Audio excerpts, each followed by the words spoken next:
Hi, I'm Tim Brennan, and this year marks the end of my 52nd year as an English teacher. And during those years, things changed a lot. First year I went to work. The first day in 1966, the principal called me down. She said, "Teachers don't wear loafers at our school." Okay, absolutely, I'll go get some other kinds of shoes. And then she said, "Well, now we're having a faculty meeting next week and you're young, so the students are going to listen to you. We have a terrible problem. The students are chewing gum." Chewing gum, and the English teacher was wearing loafers. Can you imagine that going into the problem list today? Things change. And yet, some of the things about education stay the same. And some of these things that stay the same, you can use as a teacher or a parent or someone who's in charge of helping a child if you remember these basic things. The first is that every human being is born with an inner voice, and most people who are born healthy want to use this voice. The baby lying in the crib, and then opens his mouth and says, "Ma," and his mother comes in. And the baby and the mother make the connection and they move forward.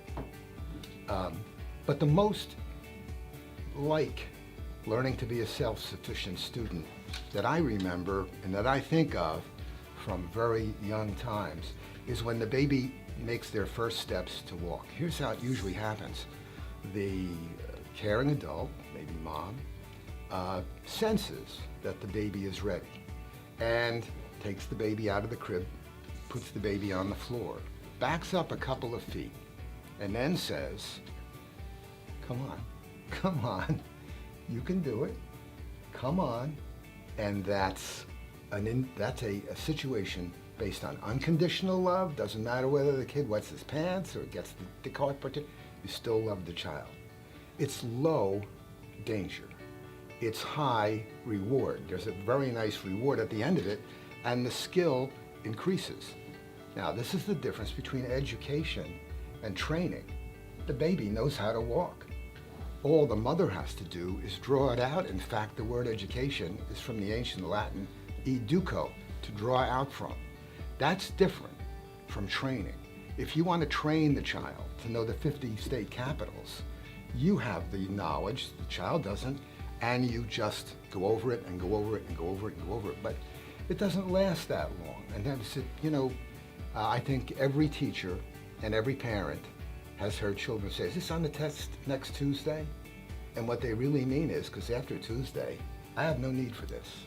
Second thing that you can do to help your student is to use the most powerful technology ever invented by humans. In fact, wherever scientists, archaeologists, historians have found that there was proof of humans living somewhere, that group of people had used this technology. What do you think it was? No, not the wheel, not fire. There have even been humans who didn't use division of labor or agriculture. The most powerful technology invented by humans so far is the story. And so that is the technology that you need to use. And the way you can use it is, whether you're a teacher or a parent, start a story within your child. It could just be that at that time of day when they feel so safe, after bath time, and they're in bed, and now mom's going to read a story. The Lost and Found Puppy. And of course, it's that story where the family goes on the picnic and they bring the dog and the dog gets lost. And the child is so trustworthy and there's really no other kind of distraction. And they feel that story there because we humans like to track our lives in the passing flow of moments, and the story is perfect for that. Then the next thing you need to do is move the story into your child. What do you think will happen the next time that the family wants to go on a picnic and take the dog? What do you think would happen next if they hadn't found the dog? Do you like any other stories like this? And then you begin to get dialogue between you and your student or child about the story. And so now when you have gotten this story at the dinner table, at bedtime, a favorite book or story that your child likes very much, then you need to move from the read to listened by story into the written story.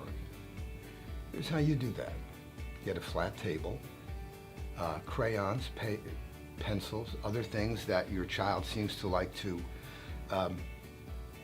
use to write or play, and let them write a story that they haven't heard before. Just a story that, now depending upon the age of your child, they may write a story of swirls and lines and just scribbles, and then you might be surprised at what happened when a university professor at the University of New Hampshire did this in kindergarten. Went in with a bunch of his students, gave out books, and said to the kindergartners, you may write in these books. Squiggles, meaningless marks on the pages, and all that. Then the next day, the students went in and said, oh, what does this say?